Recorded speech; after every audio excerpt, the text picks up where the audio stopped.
Hello friends, आज हम इस वीडियो में बिग डील वर्सेस हॉस्टल का पावर लेवल टेस्ट करेंगे एंड देखेंगे उनकी रैंकिंग की कौन सा उनका फाइटर किस रैंकिंग को बिलो करता है। तो आइए करते हैं शुरुआत। रैंकिंग के चार्ट को मैंने A B C D E के लेवल तक रखा है, जहां पर दोनों क्रू के लो से लेकर हाई रैंकिंग के लोग आएंगे। तो सबसे पहले शुरुआत करते हैं ई लेवल से। ई लेवल पर दोनों के ही क्रू के सबसे नीचे वाले मेंबर्स यानी कि जेक किम की बिग डील के वो मेंबर्स जो उसके क्रू में सिर्फ आते हैं, जिनके बारे में ज्यादा स्टोरी नहीं दिखाई जाती।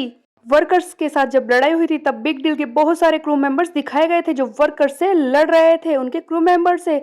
अब आप लोग सोचेंगे कि हॉस्टल के तो क्रू मेंबर्स हैं ही नहीं, लेकिन हॉस्टल के पास है रनवे फैम्स जो किसी क्रू से कम नहीं है। वो आकर कभी भी हॉस्टल के लिए लड़ाई कर सकते हैं। बट दोनों के ही क्रू मेंबर्स को मैंने ई रैंक पर रखा है। दोनों ही सेम लेवल पर आते हैं क्योंकि इन ऊपर वाले लोगों की वजह से ही इनकी पावर्स को डिसाइड किया जाता है। ई रैंक के बाद है दोनों ही टीम की डी रैंक। डी रैंक पर आते हैं दोनों ही टीम की गर्ल्स। अब बात करेंगे दोनों ही टीम में कौन कौन सी गर्ल है। बिग डील में है लुआ लिम जो कि उस टीम की इन्फॉर्मर है, और हॉस्टल में है सैली पार्क। वैसे तो एमियन नेटाल भी है, बट उन दोनों को इस लुआ से कंपेयर करना ठीक नहीं है। अब बात करें कि इन दोनों में से स्ट्रोंगर है कौन। वैसे देखा जाए तो दोनों में से किसी को भी अभी तक लड़ते हुए नहीं दिखाया गया। दोनों ही फिजिकली इतनी ज्यादा स्ट्रोंगर नहीं है।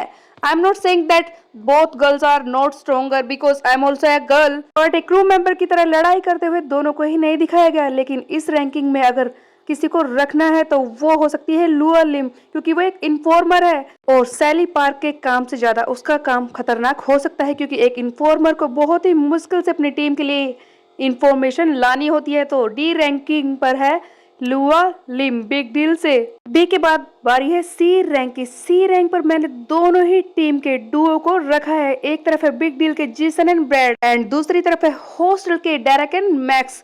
वैसे देखा जाए तो दोनों ही काफी स्ट्रॉन्ग है। दोनों ही अपनी टीम मेंबर्स के लिए कुछ भी कर सकते हैं, दोनों ही लड़ाई कर सकते हैं। बट हॉस्टल के अंकल्स डेरेक एंड मैक्स ये दोनों अपनी टीम के लिए, अपने परिवार के लिए कुछ भी कर सकते हैं। इससे पहले भी जब हॉस्टल ए यानी कि ओलिवैंग के हॉस्टल के चक एंड पैंग से लड़ाई करनी थी तब डेरेक एंड मैक्स ही आए थे उन दोनों का मुकाबला करने के लिए और बाकी लोगों को बचाया था। वैसे तो बिग डील के जेसन एंड ब्रैड ने भी वर्कर्स के साथ लड़ाई करके अपनी पावर को दिखाने की कोशिश की थी, बट मेरे हिसाब से हॉस्टल के डेरेक एंड मैक्स वो दोनों इन दोनों से ज्यादा ताकतवर दिखाए गए हैं। तो सी रैंक पर है डेरेक एंड मैक्स हॉस्टल से। नेक्स्ट बारी है बी रैंक की। बी रैंक पर दो लोगों को मैंने रखा है जो कि सेकंड इन कमांड है।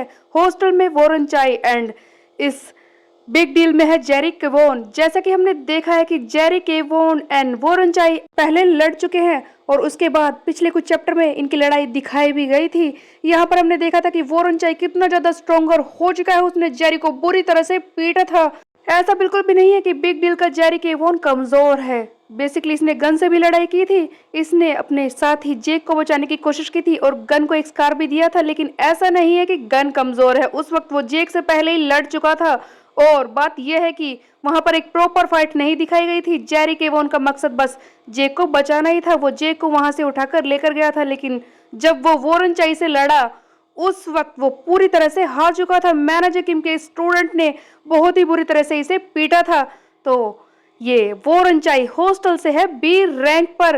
अब बात आती है last and final rank A rank पर। दोनों ही टीम के लीडर्स यानी कि दोनों ही टीम के बॉस, एक तरफ है एली जेंग और दूसरी तरफ है जेक किम। एली जेंग जो एक वाइल्ड बोर है, उसकी ताकत, उसकी वाइल्डनेस किसी से छुपी नहीं है। बट उधर दूसरी तरफ है गैप्रियोंग किम का छोरा, वो किसी से कम थोड़ी ना हो सकता है। एली जेंग को टॉम ली ने सिखाया है, टॉम ली की तरह ही उसके अंदर वाइल्डनेस है, वो बेटन के सहारे किसी को भी मार सकता है। बट पिछले दिनों हमने देखा था कि वास्को ने उसे बुरी तरह से पीट कर हराया भी था। ऐसा लग रहा था कि एली जेंग कमजोर पड़ रहा है, लेकिन इसका मतलब ये नहीं है कि वास्को की ताकत कम है। उसने पूरे जोर से एली को पीटा था।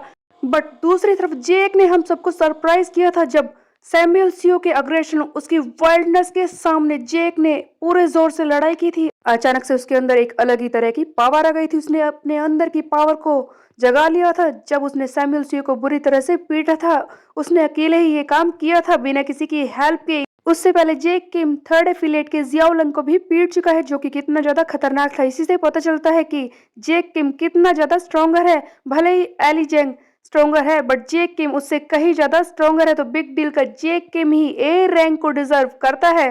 सो गाइस, रैंकिंग चार्ट को देखा जाए तो दोनों ही टीम के कुछ फाइटर्स इसमें हैं और कुछ नहीं है, लेकिन बिग डील हॉस्टल से कहीं ज्यादा ताकतवर है क्योंकि इन सारे मेंबर्स के अलावा बिग डील के पास है नंबर 5 पर लाइनमैन, जिसका मुकाबला करने के लिए शायद हॉस्टल के पास कोई नहीं है। और उसके अलावा शीनू है जो इनका प्री बॉस रह चुका है, उसका मुकाबला करने के लिए भी उस हॉस्टल के पास नहीं है कोई भी।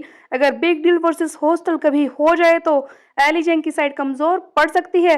हालांकि बिग डील के कुछ मेंबर्स अभी जेल में है और दूसरी तरफ जेरी केवन अपने डैड के वीडियोस को ढूंढने के लिए निकल चुका है और भी ज्यादा स्ट्रोंगर बनने के लिए, लेकिन एक बार फिर से वोरन चाई से उसका मुकाबला होगा इस बात की चांसेस कम ही है। तो फिलहाल के लिए वोरन चाई ही उससे ज्यादा स्ट्रोंगर है और बिग डील हॉस्टल से कहीं ज्यादा स्ट्रोंगर है। सो गाइस, आज की वीडियो में बस इतना ही। आपको ये वीडियो कैसी लगी कमेंट करके जरूर बताएं एंड लुकिज्म की video related topic comment box में जरूर सजेस्ट करें। तब तक के लिए बाय बाय, जय हिंद।